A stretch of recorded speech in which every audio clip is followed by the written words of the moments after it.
Hello friends, അസ്സലാമു അലൈക്കും. Welcome back to Jashi's cook book. Jashi's cook ബുക്കിലേക്ക് എല്ലാവർക്കും സ്വാഗതം. ഗൾഫിലും നാട്ടിലൊക്കെ സുലഭമായിട്ട് കിട്ടുന്നൊരു മീനാണല്ലോ അല്ലേ മത്തി.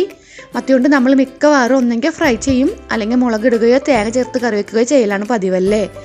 ഇന്നും ചാളകൂട്ടാൻ തന്നെയാണോ എന്ന ചോദ്യം ഒരിക്കലെങ്കിലും കേട്ടിട്ടുള്ളവരായിരിക്കും നമ്മളിൽ അധികവും. എന്നാൽ എന്നും ഉണ്ടാക്കുന്നതിൽ നിന്ന് വ്യത്യാസമായി ഒരിക്കലെങ്കിലും ഇങ്ങനെയൊന്നും ഉണ്ടാക്കി നോക്കൂ. മത്തിക്കറി ഒരു സ്പെഷ്യൽ കറി കഴിക്കുന്ന അതേ ഇഷ്ടത്തോടു കൂടി കഴിക്കും നിങ്ങൾ ഈ ഒരു മെത്തേഡിൽ ഫ്രൈ ചെയ്ത് കറി വയ്ക്കുകയാണെങ്കിൽ. വളരെ ഈസിയാണ് ഇത് ഉണ്ടാക്കാൻ, സബോള ഒന്നും അരിഞ്ഞ് ബുദ്ധിമുട്ടേണ്ട ആവശ്യമില്ല. അപ്പോൾ നമുക്ക് നോക്കാം ഈ കറി എങ്ങനെയാണ് ഉണ്ടാക്കുന്നതെന്ന്. അതിന് മുന്നേ ജാഷീസ് കുക്ക് ബുക്കിൽ അപ്ലോഡ് ചെയ്യുന്ന വീഡിയോകൾ നിങ്ങൾക്ക് ഇഷ്ടപ്പെടുന്നുണ്ടെങ്കിലും അത് യൂസ്ഫുൾ ആവുന്നുണ്ടെങ്കിൽ ഇതുവരെ ചാനൽ സബ്സ്ക്രൈബ് ചെയ്യാത്തവരാണെങ്കിൽ ആ സബ്സ്ക്രൈബ് ബട്ടൺ ഒന്ന് പ്രസ് ചെയ്തോളൂ കേട്ടോ. ആദ്യം നമുക്ക് മീനൊന്ന് ഫ്രൈ ചെയ്തെടുക്കാം. അതിനായിട്ട് 3/4 ടേബിൾ സ്പൂൺ മുളക് പൊടിയും 1/4 ടേബിൾ സ്പൂൺ മഞ്ഞൾപ്പൊടിയും 1/2 ടേബിൾ സ്പൂൺ പെരുംജീരകം പൊടിച്ചതും ആവശ്യത്തിന് ഉപ്പും ചേർത്ത് നല്ലപോലെ മാരിനേറ്റ് ചെയ്യാം. സമയം ഉണ്ടെങ്കിൽ അരമണിക്കൂർ ഒന്ന് റെസ്റ്റ് ചെയ്യാൻ വെച്ചാൽ നന്നായിരിക്കും. ഞാൻ 7 മീൻ എടുത്തിട്ടുണ്ട്. നന്നായി കഴുകി വൃത്തിയാക്കിയ ശേഷം എല്ലായിടത്തും വരഞ്ഞിട്ടാണ് മാരിനേറ്റ് ചെയ്തത്. ഇഞ്ചി വെളുത്തുള്ളി പേസ്റ്റ് കയ്യിൽ സ്റ്റോക്ക് ഉണ്ടെങ്കിൽ മാരിനേറ്റ് ചെയ്യുമ്പോൾ അത് കൂടെ ചേർത്താൽ നമ്മുടെ കറിക്ക് കുറച്ചുകൂടെ ടേസ്റ്റ് ഉണ്ടാകും.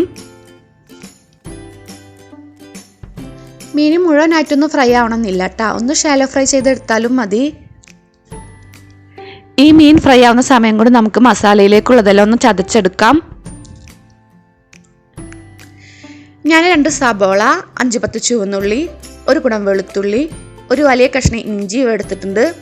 അതെല്ലാം മിക്സിയിലേക്ക് മാറ്റാം. സബോള ഇഞ്ചി ഒന്ന് കഷ്ണങ്ങളാക്കി ഇട്ട് കൊടുക്കാം. ഇനി നമുക്കതിലേക്ക് 1 ടേബിൾ സ്പൂൺ നിറച്ച് Kashmiri chilli powder, 1/2 table spoon മഞ്ഞൾപ്പൊടി, 1/2 ടേബിൾ സ്പൂൺ പെരുംജീരകം ചേർത്ത് നന്നായി ഒന്ന് ചതച്ചെടുക്കാം.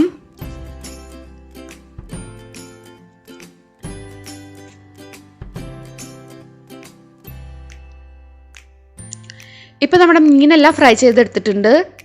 ഇനി നമുക്ക് അതേ ഓയിലിൽ മസാല വഴറ്റാം. അപ്പോൾ നമുക്ക് ചതച്ചെടുത്ത എല്ലാ ഓയിലിലേക്ക് ചേർത്ത് നന്നായി ഒന്ന് വഴറ്റാം.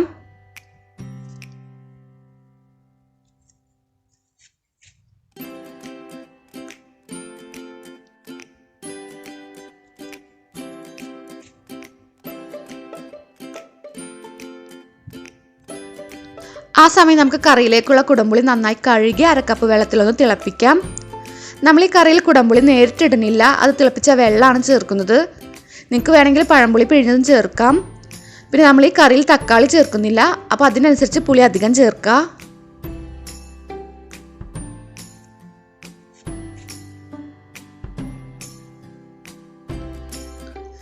പൊടികളെല്ലാം മൂത്ത് മസാലയുടെ ആ റോസ്മെല്ലാം മാറിയാൽ അതിലേക്ക് 1 കപ്പ് കട്ടിയുള്ള തേങ്ങാപ്പാൽ ചേർത്ത് കൊടുക്കാം.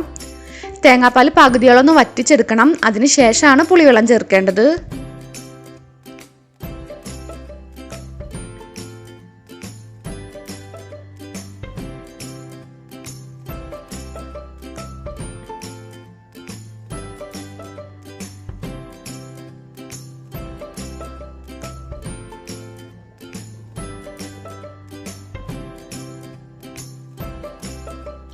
ഇപ്പം തേങ്ങാപ്പാൽ പകുതി വറ്റി എണ്ണ തെളിഞ്ഞു വന്നിട്ടുണ്ട്. ഇനി നമുക്ക് പുളിവെള്ളം ചേർക്കാം. ആ ബാക്കിയുള്ള കുടംപുളി കളയണ്ട കേട്ടോ, അതുകൊണ്ട് നല്ല അടിപൊളി ചമ്മന്തി ഉണ്ടാക്കാം. ചമ്മന്തി ഉണ്ടാക്കുന്നത് ഒരു easy lunch preparation video upload ചെയ്തപ്പോൾ ഞാൻ അതിൽ കാണിച്ചിട്ടുണ്ട്. ലിങ്ക് ഞാൻ താഴെ ഡിസ്ക്രിപ്ഷനിൽ കൊടുക്കാം. കറി നന്നായി തിളച്ചു വന്നാൽ നമുക്ക് ആവശ്യത്തിന് ഉപ്പും എരിവിനനുസരിച്ച് പച്ചമുളക് നടുകീറിയതും പിന്നെ കറിവേപ്പിലയും ചേർത്ത് കൊടുക്കാം. നന്നായി മിക്സ് ചെയ്തതിന് ശേഷം ഫ്രൈ ചെയ്ത മീൻ ചേർക്കാം.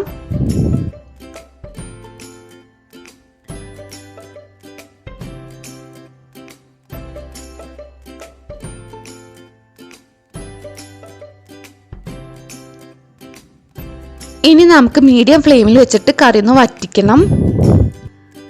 കറി അടിയിൽ പിടിക്കാതിരിക്കാൻ മീൻ ഉടയാതെ മെല്ലെ ഒന്ന് ഇടയ്ക്കിടയ്ക്ക് ഇളക്കി കൊടുക്കുക.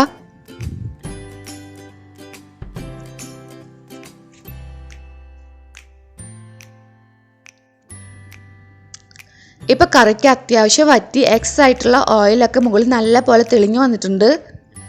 ഇനി നമുക്ക് കുറച്ചുകൂടെ കറിവേപ്പില ചേർത്ത് ഫ്ലെയിം ഓഫ് ആക്കാം. ഹെൽത്ത് കോൺഷ്യസ് ആയിട്ടുള്ളവർക്കൊക്കെ ഈസി ആയിട്ട് കറിയുടെ മുകളിൽ തെളിഞ്ഞു നിൽക്കുന്ന ഓയിൽ തെക്കിയെടുത്ത് കളഞ്ഞതിന് ശേഷം ഉപയോഗിക്കാം. ഗ്രേവി നന്നായി വറ്റിച്ചത് കൊണ്ടാണ് എക്സസ് ഓയിൽ മുകളിൽ നന്നായി നിൽക്കുന്നത്. അതല്ല നമ്മൾ ഈ കറി അത്യാവശ്യം ഗ്രേവിയോട് കൂടിയാണ് ഉണ്ടാക്കിയിരുന്നതെങ്കിൽ ഓയിൽ ഇത്ര തന്നെ തെളിഞ്ഞു വരാതെ കറിയും ഓയിലും നന്നായി മിക്സ് ആയിട്ടാണ് ഉണ്ടാവുക. അപ്പോൾ ഓയിൽ അധികം ഭക്ഷണത്തിൽ ഉൾപ്പെടുത്താത്തവർ കഴിക്കുന്നതിന് മുന്നേ ഓയിൽ തെക്കിക്കളയുക. ചോറിൻ്റെയും ചപ്പാത്തിയുടെ എല്ലാം കൂടെ അടിപൊളി കോമ്പിനേഷനാണ് ഈ കറി. നിങ്ങൾക്ക് ഇഷ്ടപ്പെട്ട ഏത് മീൻ ഈ മെത്തേഡിൽ ഉണ്ടാക്കാം. പക്ഷേ എനിക്ക് കൂടുതൽ ടേസ്റ്റ് തോന്നിയിട്ടുള്ളത് മത്തി വെച്ചിട്ടുണ്ടാക്കുമ്പോൾ തന്നെയാണ്.